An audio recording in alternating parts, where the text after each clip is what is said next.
The year is 1993. The single Dre Day is released. Music producer Rick Rubin holds a funeral for the word death.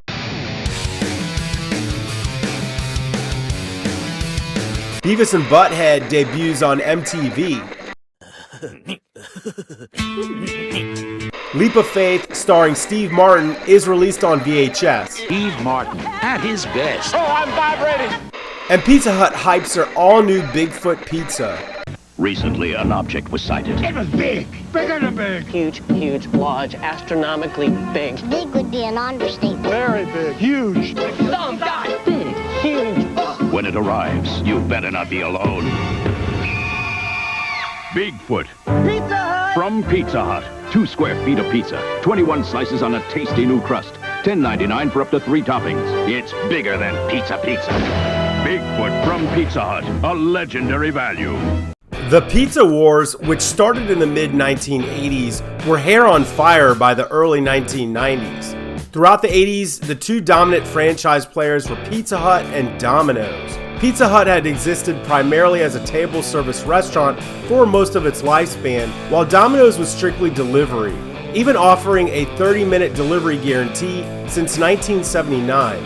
Both companies relied heavily on commercial and movie tie-in advertising, pushing bigger, better, faster, and tastier products. But 2 things would really change the industry mid-decade: the predominance of 2-income households and the prevalence of home video systems. Families preferred consistent quality pizza with speedier delivery and in their own homes. An often overlooked third reason that home delivery became the preferred method for pizza consumption, and that's the explosive growth of the video game console. Sleepovers were quintessential to the fabric of youth culture, and pizza was the product used to feed an army of children glued to their television sets.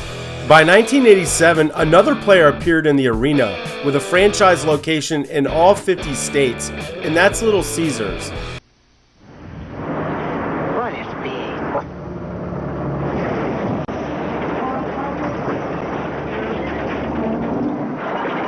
Gee, that's much bigger. You think Bigfoot's big? Little Caesar's big cheese is bigger. 2 big pan pizzas with more cheese, more pepperoni, 24 slices, or get a family-sized bucket of spaghetti with meat sauce. So now it's the big bucket or the big cheese with free crazy bread for $8.88 at Little Caesar's. Pizza.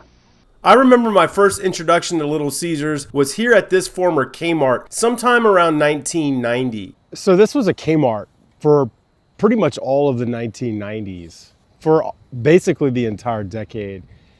And then sometime in the early 2000s, it closed. It sat empty for about a year or 2. There was some speculation about what it was going to be. And of course, it turned into a Walmart. So it's been a Walmart since about 2004.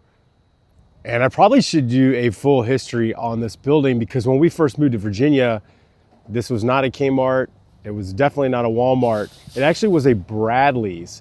And it's undergone several remodels. It actually just got remodeled here again recently, and it's been remodeled at least 3 or 4 times as a Walmart.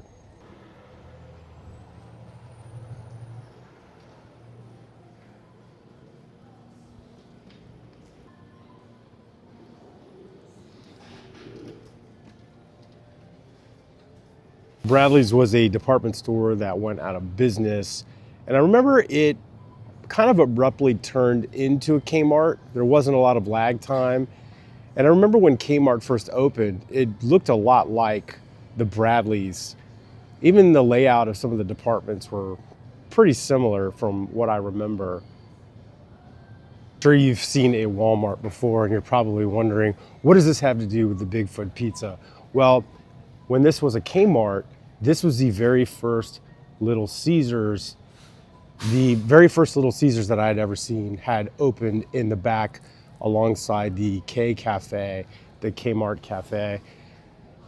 And they operated pretty much side by side.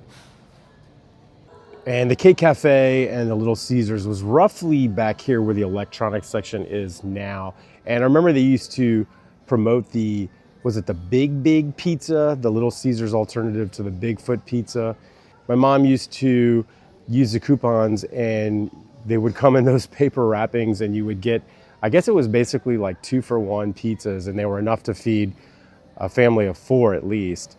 And my mom would get those quite a bit on busy school nights. And I always look forward to it because I really enjoyed Little Caesars. We had a Little Caesars that opened in a nearby strip mall, and they were only open about 3 or 4 years, and they closed probably about 10 years ago now. So the closest Little Caesars to us is within 20 miles, but definitely is not an option for me anymore. And that's the only thing Bigfoot related left in the store.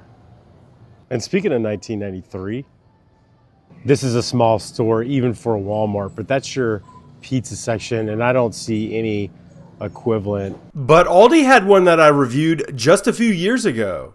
I was asked to review the Sasquatch frozen pizza sold at Aldi. They said it was being compared to the old Bigfoot pizza from Pizza Hut. Since discontinued foods are in my wheelhouse, I was game. Pizza Hut's Bigfoot was almost 2 feet long. The Sasquatch is around 1.5 feet, so I give it a B for effort. The Bigfoot was discontinued because it was too large to be economical. The Sasquatch still doesn't fit a conventional baking pan. I'll give it an A for inconvenience. The Bigfoot was loaded with pepperoni. They claim the Sasquatch is half and half, but the cheese dominates the meat. If your lousy kid sister hates pepperoni, make her eat a PB&J instead. That's a solid D.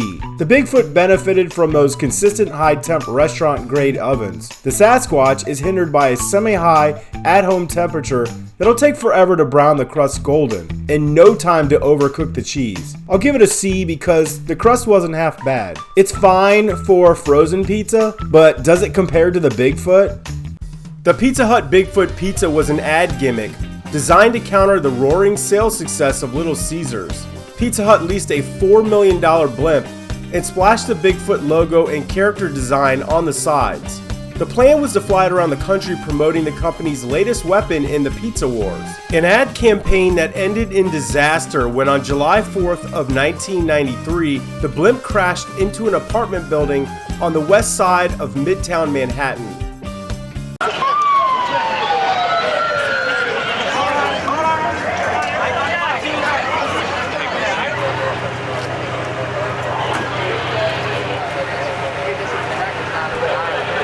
The blimp crashed here on the roof of this apartment block at West 53rd Street between 9th and 10th Avenue.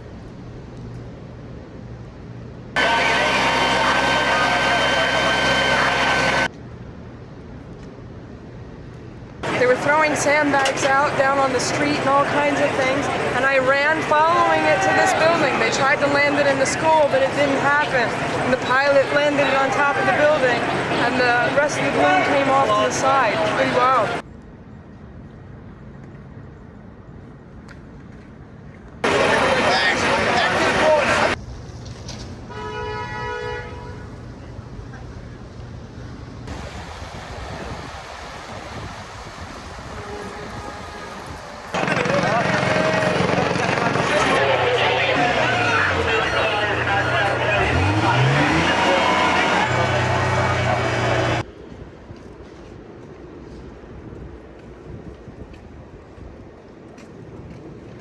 Several people were transported to the hospital, but thankfully no one was seriously injured.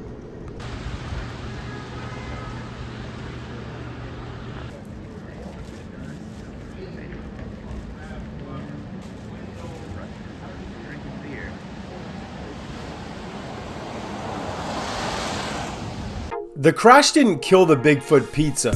It was successful. By some accounts, it lumbered on until the end of the decade. But it was plagued by some of my same complaints about the frozen brand: inconsistency.